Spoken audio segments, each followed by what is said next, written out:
welcome to the first of the Dictator's lessons. So this course is, as you should hopefully know by now, divided into two. There's the Hitler, rise to power, in power, debates about his leadership, and then the Stalin and the nature of his rule. We are starting obviously with the Germany stuff and the Hitler stuff.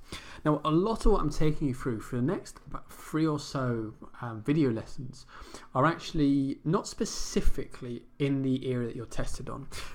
The first essay question that you'll be given is essentially around why did Hitler come to power? Something around that line. It could be a little bit unrelated, but generally everything after 1929, 1930. Most of what I'm covering is in the next 3 lessons is before that. However, I go through this in the next 3 lessons in that part of the reason that Hitler comes to power is a disenchantment towards democracy, a hatred of democracy, and the failure of the Weimar state. So in reality, it is a credible and it is a potentially testable, they might have in there, paragraph within an essay. That said, please do not go overboard in the next 3 lessons. A lot of this is only here because later on I will make reference to it, and it's important that you know what I'm talking about first. So while, for example, Hugenberg doesn't matter for any shape or form when it comes to the failures of Weimar, I will mention his name again on frequent occasions, and it's good that you use these lessons to get a background. So view these very much as a lot of video lessons for maximum 1 paragraph and background. So don't stress too much about taking notes. If something's super important, I will point it out, and I hopefully would have also pointed out in the lessons. So this lesson, we are simply looking at a background and looking at the core ideas of the German state, and then looking at the German constitution, which primarily and often is blamed for the rise of Hitler. So the first thing we need to talk about is the German federal system. Germany did not exist up until 1871. Essentially, it was before, from about the year 800 or so, up until 1871, a collection of lots of different countries. They broadly spoke German, they broadly had a shared culture, but they were very jealously guarded. And depending on how you count them and when you count them, you can say there is between, at various points, 50 to 300 odd different sort of important or self-contained nation states which formed up Germany. Now, as you can see, the grey on there is Prussia. You might notice as well, as a result of a fortuitous marriage, it's also inherited some parts of the West. But the primary Prussian lands and the parts owned by the Prussians, as you can see, is the Brandenburg, Posen, West Prussia, and East Prussia area. That's very traditional Prussia. And all what happened from about 1700s onwards is Prussia, a very, very militaristic state, a state with a very, very strong military, a much bigger military because pretty much everyone had to fight, at least in theory, and never worked out that way, expanded and used its soft power through marriages. It was very good at marrying the right people and inheriting land, and warfare to take various areas. What this essentially means is, although technically Germany is Germany, it's overly influenced by the Prussians. The Prussians have a lot of high positions in government. The Prussian culture is disproportionately affecting the German culture. But at the same time, the Prussians, when taking over new places, had an eye on making sure there wouldn't be a rebellion. And the way they did that is they allowed a federal system to develop. And what that means is a system where, although officially everyone belongs to Germany and there are some common policies around, say, defence or the foreign policy, each area had a considerable control over its own affairs. For example, its police, its healthcare. Interestingly, for example, Bavaria had its own army, separate to the German army. Hitler, for example, was part of the Bavarian army, not the German army, although obviously they mean the same thing. So this is a really important thing to remember going forward, because at various points we will be pointing out that actually Hitler doesn't have that much control, because look at the federal system. The next thing we need to be aware of, and hopefully this shouldn't be too much for new stuff from the lesson, is German society. Obviously, all distinctions are arbitrary, and in reality, life is more complex, and people being one of 6 things. The key ideas we want, and the key groups, which you might not have been seen in before, are the Junker class, who are sort of aristocratic landowners, who are very reactionary and very, very proud of their military prowess and generally Prussian, and the Mittelstand, who are the lower middle class, people who are artisans or small business owners, so are not working class, they're not poor, but at the same time they're not in businesses or professions which are well paid, and actually many of them find themselves increasingly pushed out. So cobblers, for example, are finding life harder and harder throughout this whole course as factories make choose cheaper, and grocers, same thing, they are finding life harder as there's big supermarkets. The big debates in German society, the big tensions in German society are at the bottom there. There is a big difference in values between the rural and the urban. Rural Germany tends to be more culturally conservative, socially conservative, more religious, more traditional in its outlook. Urban Germany tends to be a bit more socialist, a bit more left-wing, a bit more experimental, and a bit more forward-looking. As well as that, the northern 2/3 to roughly half of Germany is Protestant, the southern third is Catholic. Now in reality, the major fights between the two, and actually within Protestantism, have been pretty much concluded by 1890 with the abandonment of Kulturkampf. So these battles don't massively matter. But what you should always remember is that the legacy of having of the Catholics being a minority group, and in their eyes being oppressed in some ways, had led them to be relatively self-contained and defensive. It means they're more than willing, over all other things, they make sure that they look after themselves first and they stay together first above all other policies. As well as that, as mentioned, there's a federal system with areas such as Bavaria, quite a big area, being very proud to retain its independence and its identity, and this is something that will be a problem for Hitler going forward. So the next thing, and the last big reference thing we want to go through, are the political parties. What these essentially are from most left-wing to least left-wing. Although there's a whole argument, you could say NSDAP is socialist. We won't worry about that until lesson 8. KPD, K is communist for K, the German spelling, are the Communist Party. As they are everything you would imagine in a Communist Party. Revolutionary, inherently violent, with armed groups, but at the same time, like most Communist Party in most places, actually relatively poorly led. They are constantly splitting over ideologies. There's no real strong leader after Liebknecht and Luxemburg are killed, and so therefore they will be terrifying the middle classes throughout this whole course, but at the same time never really have the organisation or potential to really do a proper revolution. I would particularly argue that after 1920 there's no realistic chance the KPD have of revolution. However, the fact that right-wingers think there is still has a big effect. The next group are the SPD, the Social Democrats. They have the word socialists in them. So obviously that terrifies everyone who is in the socialist, because obviously that people don't necessarily get the distinction between socialism and communism.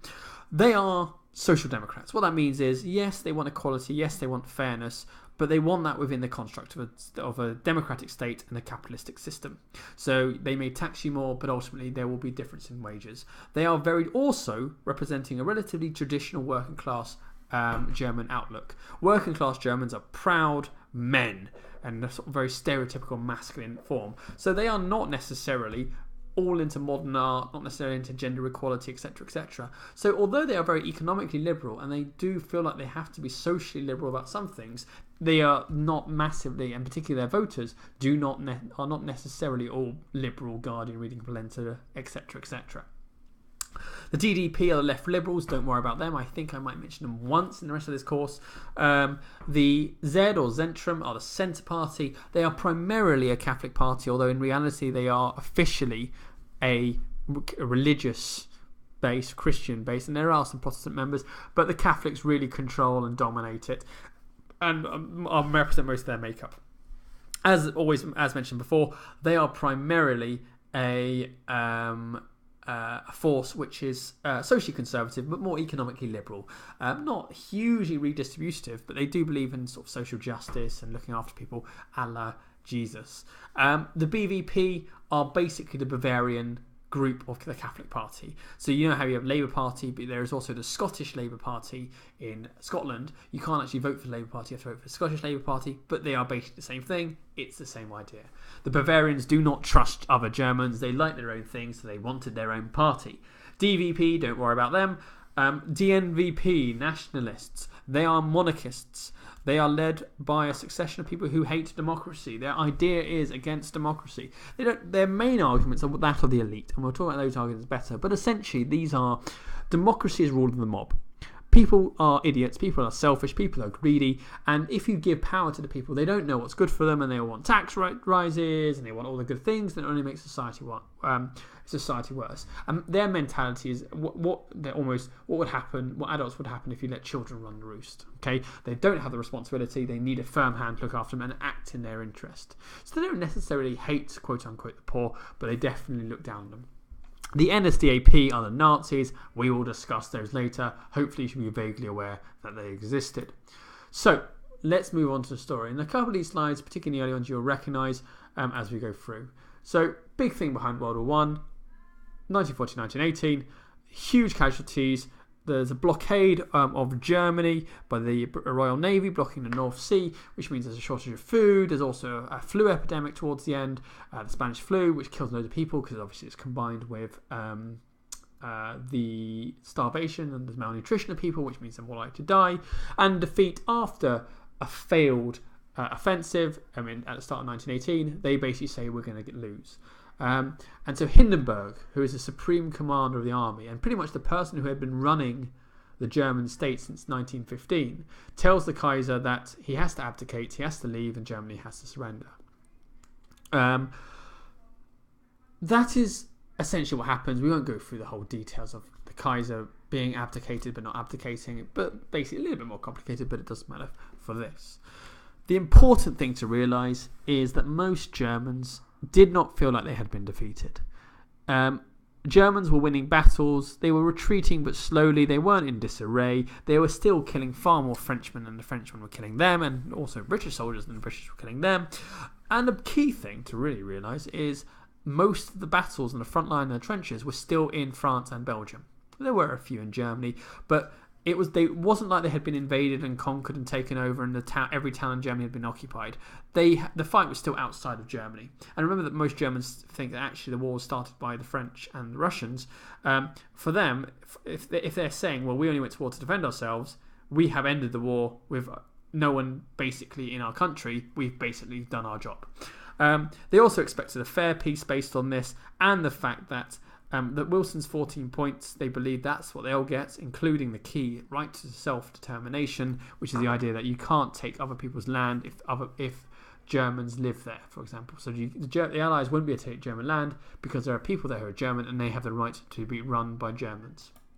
So, in 1918, there is something called the November Revolution.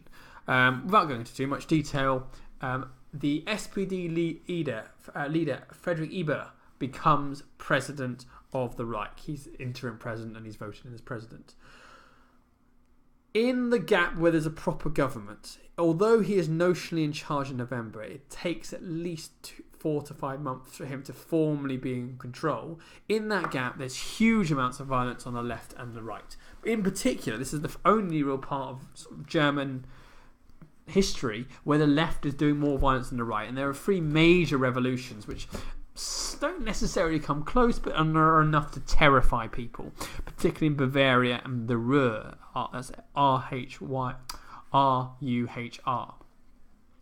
The important thing going forward to remember is you have socialists, you have communists preaching revolution, and the SPD, although they're technically socialists, hate the idea of violence and revolution, and you have the state under the Kaiser still being there. The Kaiser's abdicated, but all the people of his government and who actually ran the show, the army, the police, the judiciary, the civil service, they all still have their jobs.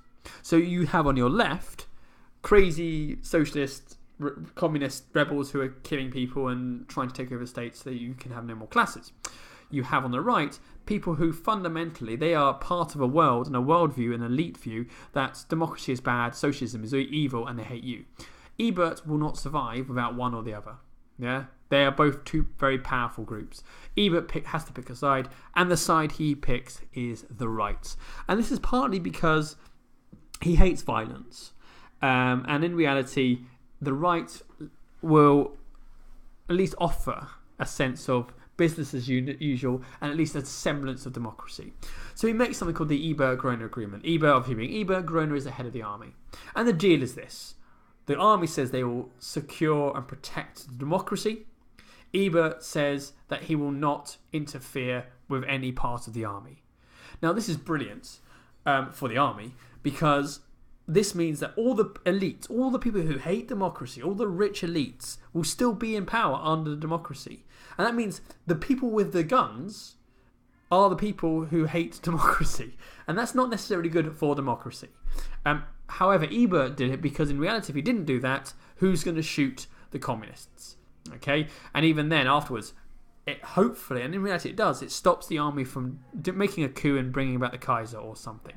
There's also a similar agreement called the Steens-Legeno Agreement, Steens being a famous sort of industrialist, and Legen being a trade union leader. And what they said is, rather than try and take all the stuff that people own because they happen to be lucky enough to be rich under the Kaiserreich, all the land, all the factories, rather than trying to have a revolution where that's all taken and given to the poor, those people can keep all their position, their land, their factories, but the trade unions, in return, get a 8-hour day, and they are legal. And essentially the bosses of the factories will negotiate with them.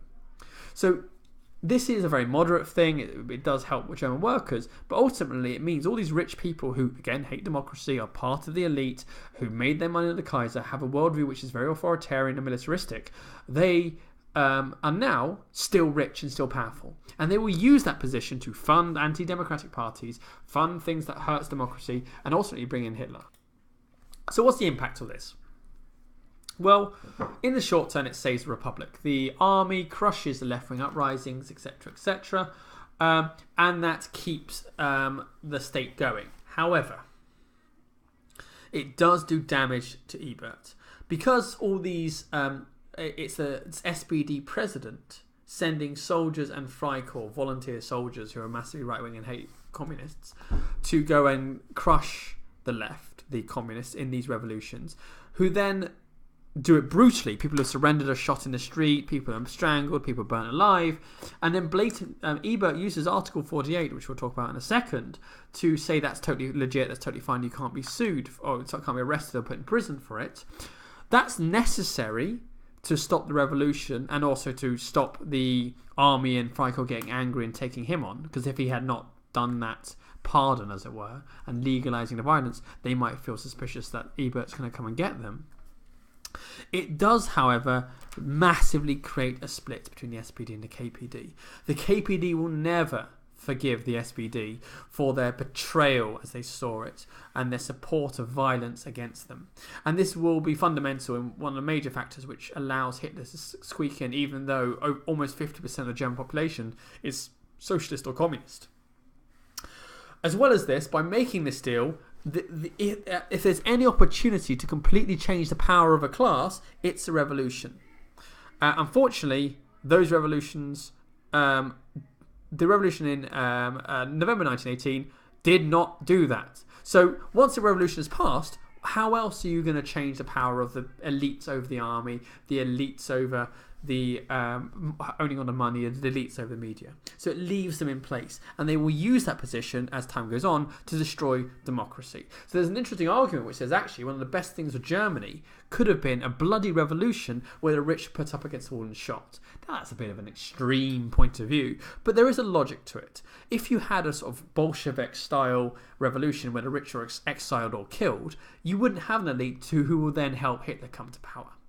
However, in the short term, it's always worth bearing in mind, it brings relative stability, and in reality, what other choice did Ebert have? Side of the communists? That's likely to be just as violent and lead to the destruction of democracy quicker, if not slower.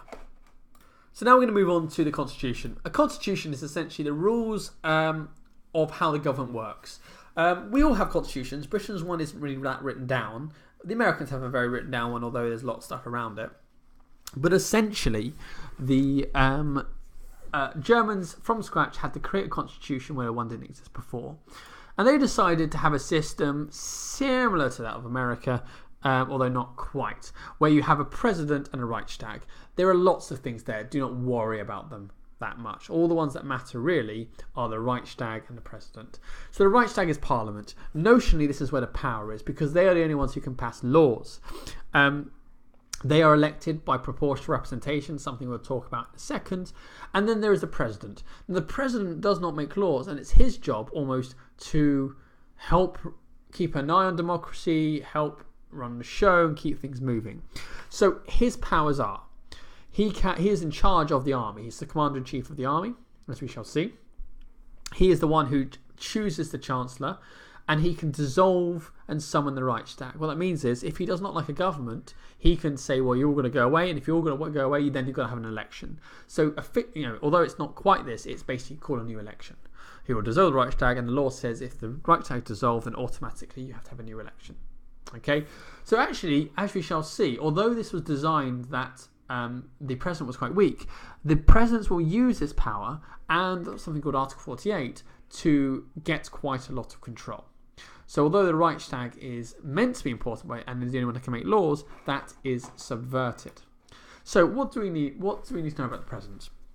They are elected for a 7-year term by the whole electorate, and they had a system of runoffs. So without going into crazy details, say 5 people run and no one gets 50%, then you have another election where 4 people run, so the 4 highest run, and then see if someone gets 50%. If they don't, then the highest 3 and then the highest 2, and then one of them will be 50%.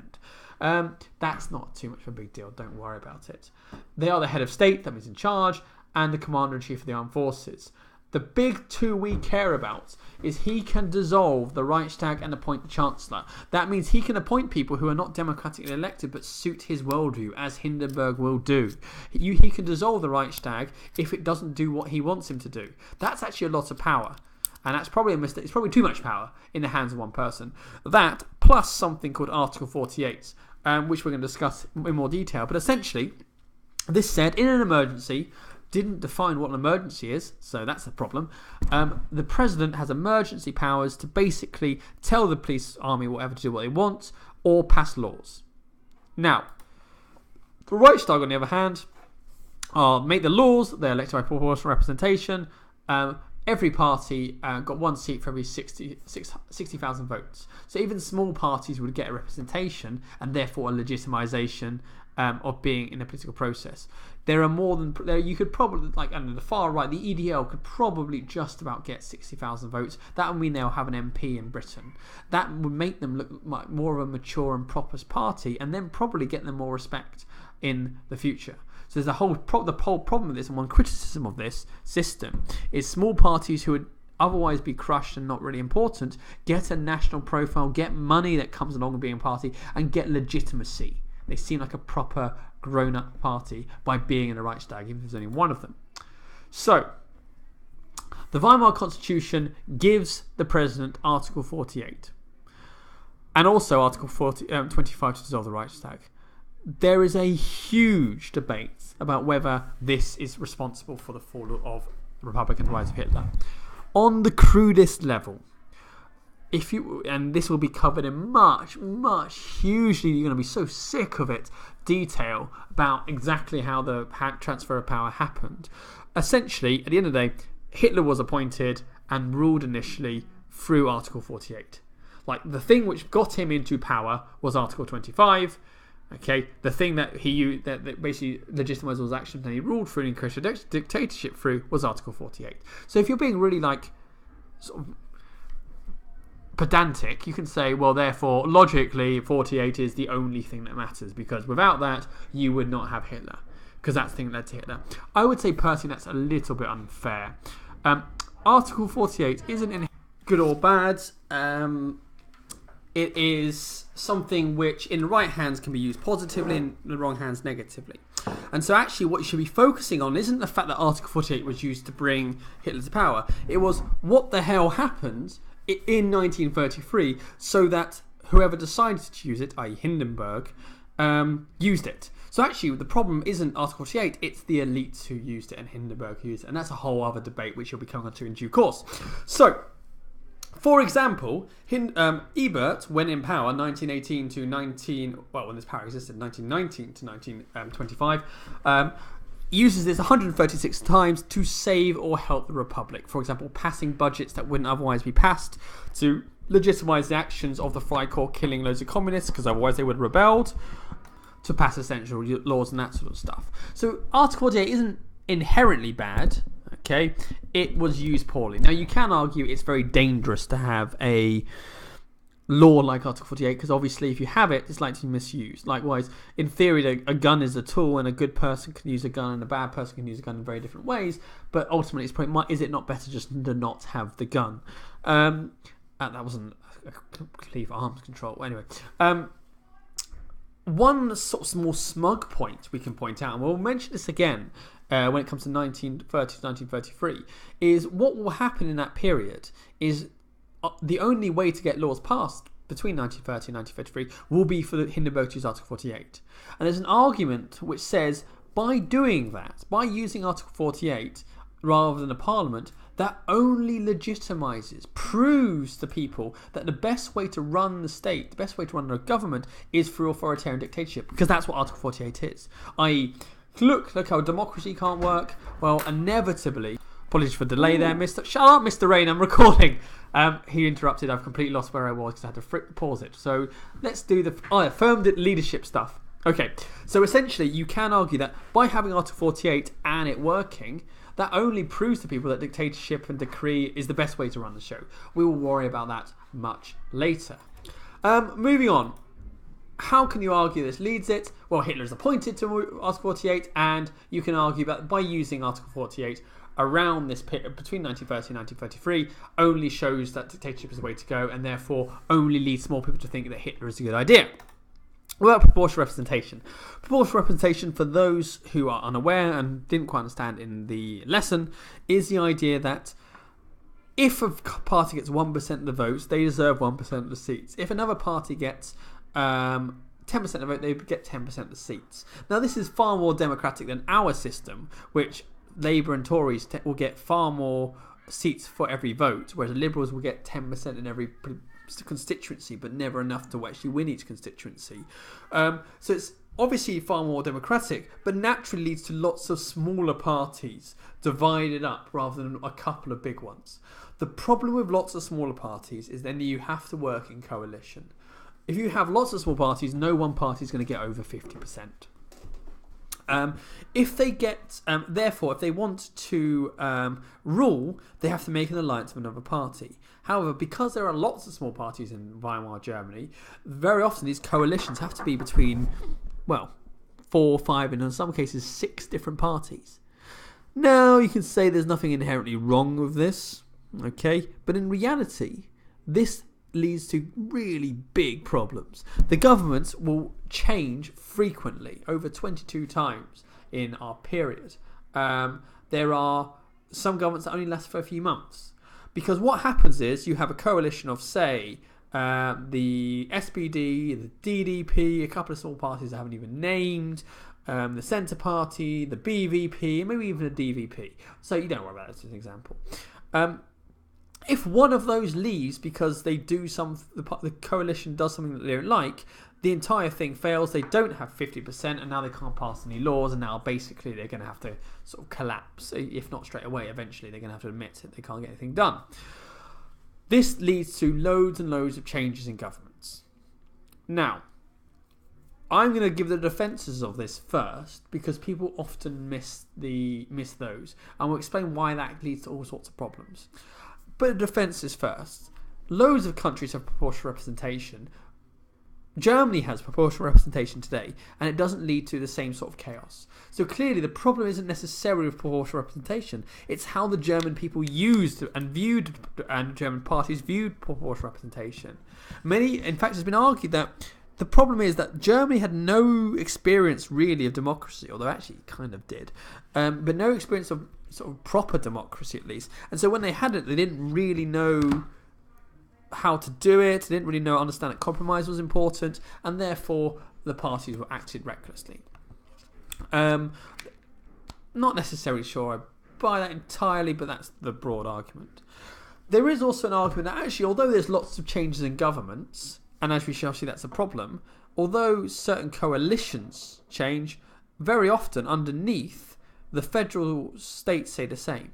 So you might have a change in government 10 times, but the Bavarians, who, because it's a federal system, actually have quite a lot of control of what happens on a local level, they stay in power and basically the same, or the Catholics there stay in power the whole time. So yes, if you're in Bavaria, your national government changes loads, but you don't notice it that much because your federal government, the Bavarian government, stays the same.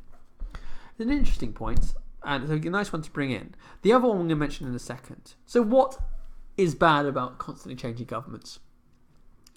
By having the constant changing governments, you do not have a consistency of policy.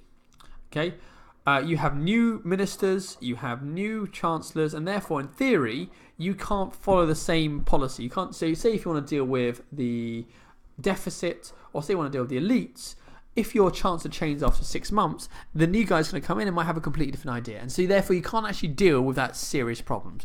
Difficult problems take many years to solve and to work out what to do, to come up with a policy, to enact the policy, and then to sort of see it through. If you change government or ministers the whole time, you just don't have that process. Likewise, if you are in a weak coalition between loads of different parties, you are not going to start dealing with difficult issues. The example I really always give is the deficit. The government is spending far more than it gets in tax, but you either deal with it by cutting how much you spend, which annoys the left, or you raise taxes, which annoys the right. So what all governments do, pretty much, is they go, well, if we cut taxes, if we raise taxes, then the right will leave the coalition and will fall. If we cut spending, the left will leave the coalition and fall. So we're not going to do either, we're just going to keep borrowing. So basically it leads to a deferring of sort of politically problematic issues, which then through over time and through the sort of ages, as it were, get bigger and bigger and bigger, and that in turn leads to the Great Depression, that in turn leads to the elites, and that in turn leads to a lot of things that then in turn lead to Hitler. Okay, the last one, and I think for me is the most important, hence the reason this has been formatted, is that actually if you have lived your entire life, and remember most people, even in 1933, had spent more of their life under the Kaiser than they had under democracy. You had lived life under the Kaiser, and yeah, it wasn't great at times, but ultimately Germany was growing the whole time. Germany was getting stronger the whole time. There was no rebellions, there was no violence, and the government was stable. And then you go to democracy, where there is loads of violence, and particularly the government's full the whole time. They're ineffective, they don't deal with the problems, they look corrupt, they change the whole time, and it gives you this impression that democracy is disorganized and democracy is bad. Never assume that democracy is automatic. Never assume that people will naturally think democracy is good. The big thing you must remember about Hitler is people will vote for someone who says he will destroy democracy. And so you cannot understand it without understanding that truly people have to be shown that democracy doesn't work. And you can argue this is part of that process. Definitely not the only thing, but still part of it. So, overall, what is the strength of the Constitution? How do you defend it? Okay, it is democratic. The Chancellor and Cabinet need the Reichstag, at least in theory. That means you won't have, in theory, a president picking some random person. Brackets, spoiler alert, the president will pick random people and just use Article 48, end brackets. A Bill of Rights gave people loads of rights, and that's good. It was very democratic. Political opinion was included, including those on the nationalist rights who used that position to destroy democracy. Is that good? Is that bad? Should you have free speech? That whole debate. We're not getting into that, but you can see the idea. They have free speech for better or for worse. Proportional representation is agreed to, and it's not seen as unfair, and therefore people buy into it at the start, and therefore gives many Germans who are Catholic or from different points of view a feeling that they're being listened to, and in theory therefore means they're less likely to revolt. I personally don't necessarily believe that, but there's an argument made.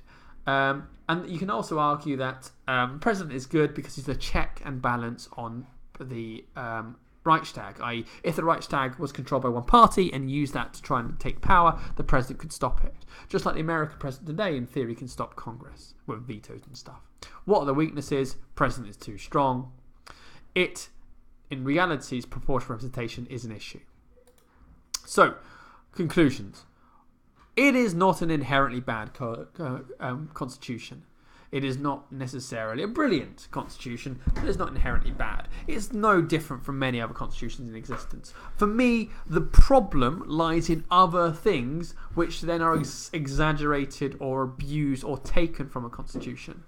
Okay, that constitution in a stable state with a political culture where people want to buy in without an elite class who wants to destroy democracy would probably survive. Obviously, that's a lot of what-if history, but it would probably be fine.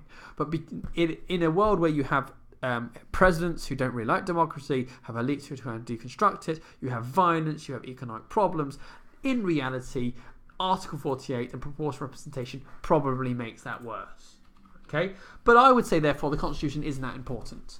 It's the other factors which then lead to it being a problem, which is important. Okay? Thank you very much for listening. We will be looking next at Treaty of Versailles and the elites as part of our Whirlwind background tour.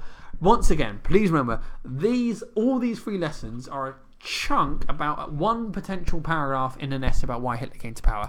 Most of it is I'm giving you so that 1933 makes sense. If I just start in 1930, it's going to be really weird and a lot of it won't make sense. So it's background. Do not worry too much about getting everything down or remembering everything, just as long as you get the broad contours. Until next lesson, I will see you then.